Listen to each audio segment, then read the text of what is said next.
Okay, so I put my shaft back in, and I actually ran a little epoxy, clear epoxy on this too, but that can't hurt. So just take your shaft, slide it in, differential. You'll feel it go into the gears. Pull this way a little bit. You'll feel it go into the gears.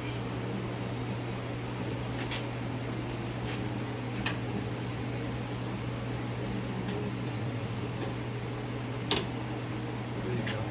So sometimes you got to pick it up on the other end to get it onto the into the gear in the rear end. All right, so that's that. Your shaft is in. Remember, the backing plate was destroyed, so we didn't replace the backing plate. You could if you're doing a real restoration. Then you just put this on.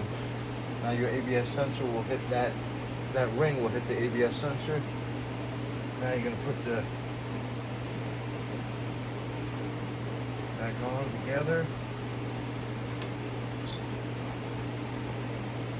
You're gonna slide your wheel bearing back in.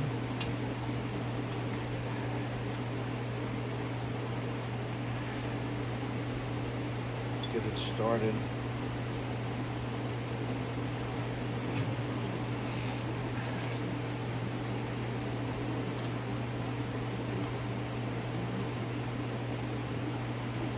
You shouldn't do this, but I use it a hammer. Come on.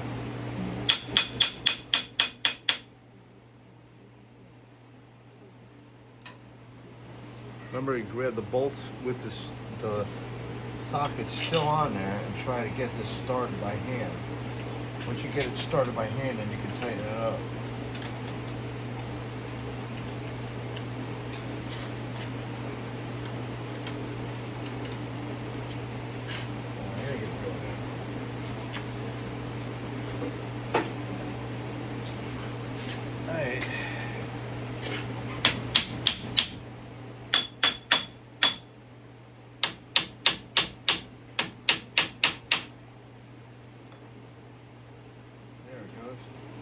There's one, and then you get the top one.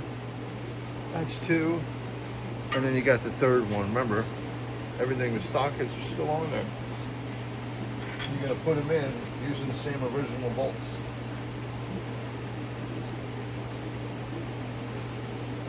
After you're done with that, tighten them up.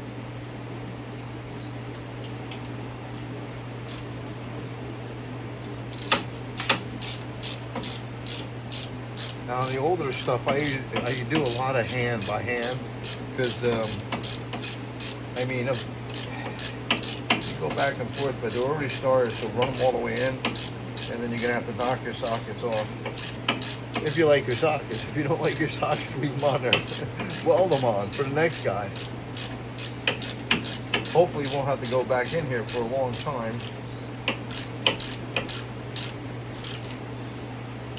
You can see you get a good bite on it.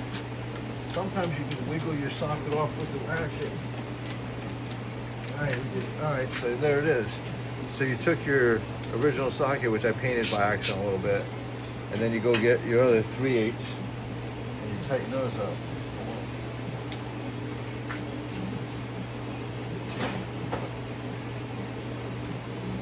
So you got two more to go, and then you do the same thing. You just wiggle your socket after it bottoms out. I'm gonna run all of them in. I should have waited to take that off, but that was pretty tight.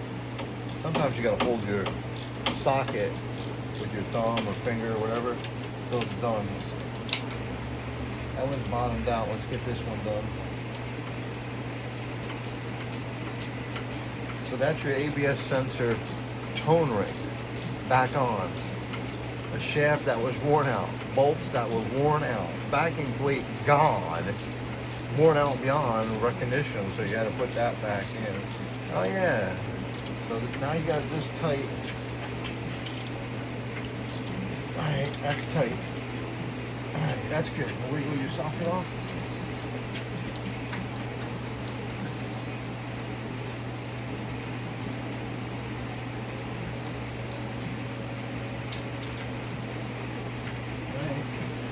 So there's two.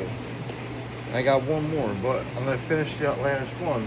And I seem to always forget. Remember, if you need parts, tools, anything like that, I've been trying to sell a lot to keep in business. If I'm not in business, I can't keep these videos going. Then I gotta go work for the man again, and I ain't working for him anymore. This is it. So remember, go on Motor Speed, 1984 Marketplace. I got this for sale. This might sell. I met a great guy last night, man. His name is we'll just say Junior, right?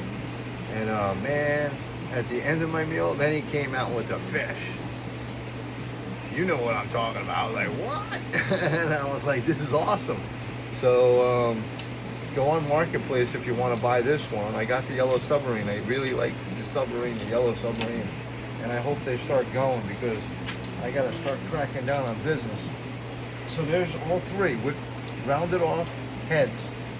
There we go. And you're saving all your sockets again. Come on, baby. There you go. Come on. Oh, man. This one's a little rough.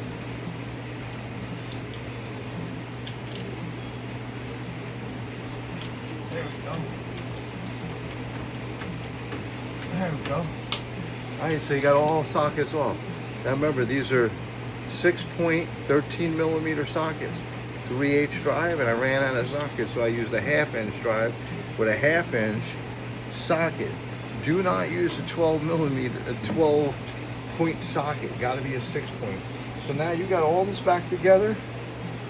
You're gonna take your nut, your main washer, run your washer in on, then your main axle shaft nut. Run that in.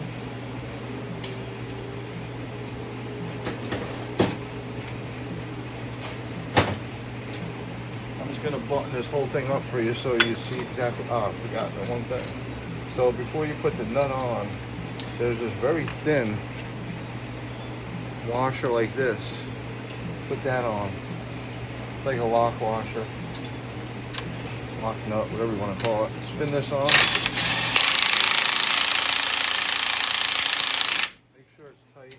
You can torque it if you want. You go crazy. I don't go crazy because I see no purpose of going crazy.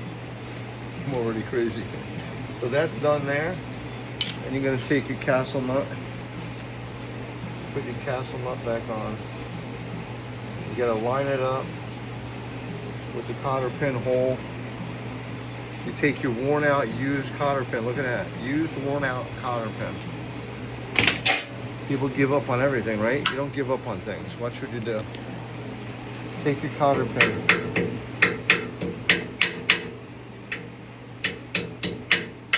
Straighten it back out. Look, used cotter pin, put back in. People are like, oh, well, it's only a cotter pin. Yeah, but what if you're trying to keep everything stock? There's nothing wrong with that.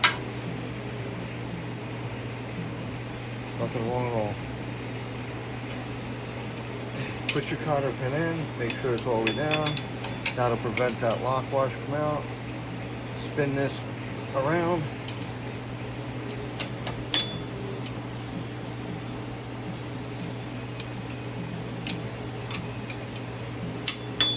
A lot of people have different ways of doing it.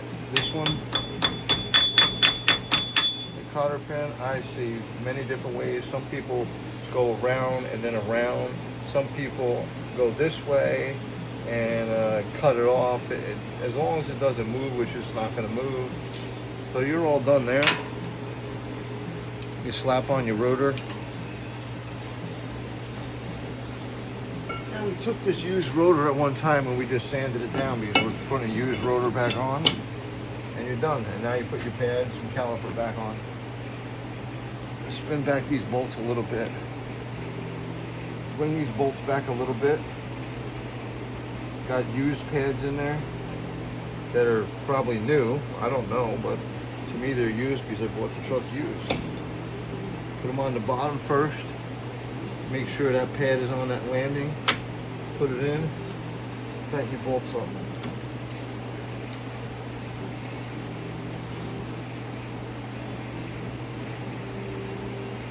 Always start things by hand. Got a 3/8 drive, tighten the bolts, caliper bolts back up.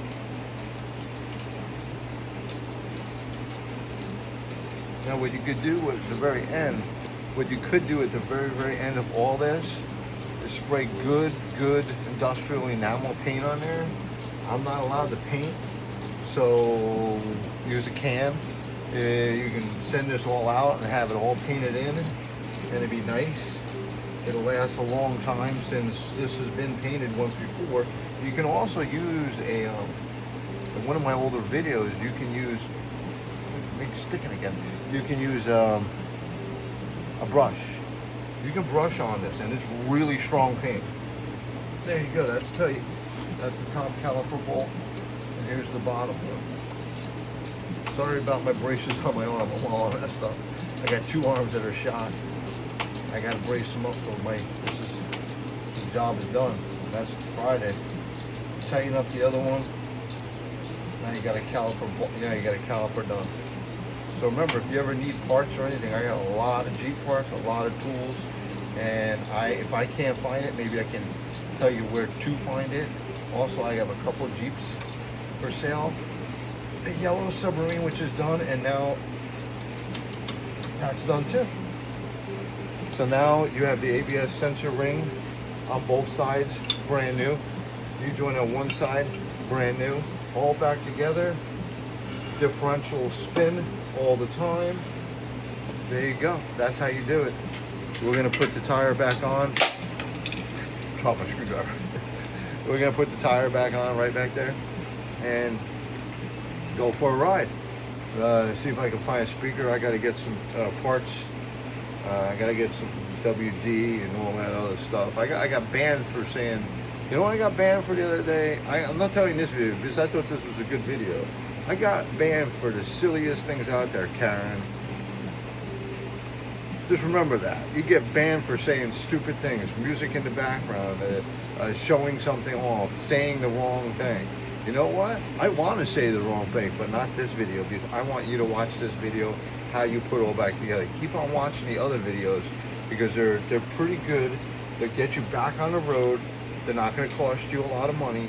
The thing is, you're going to have to work. You're going to have to put a lot of wrench time in. But you're talking this side. Equipment you're going to need. You're going to need equipment. I'm just telling you, you're going to spend thousands of dollars on equipment to change a $47 part. Buy Yukon. This is I always forget. It's a Dana 35. It's a Dana 35 on this front axle. You can easily do it. Google it, take a picture, you cover, and there you go. It'll tell you the axle. You can find it in the owner's manual, the original paperwork if you can find it. But let's put this tire on and let's get this thing out of here. I'm tired of seeing it right now.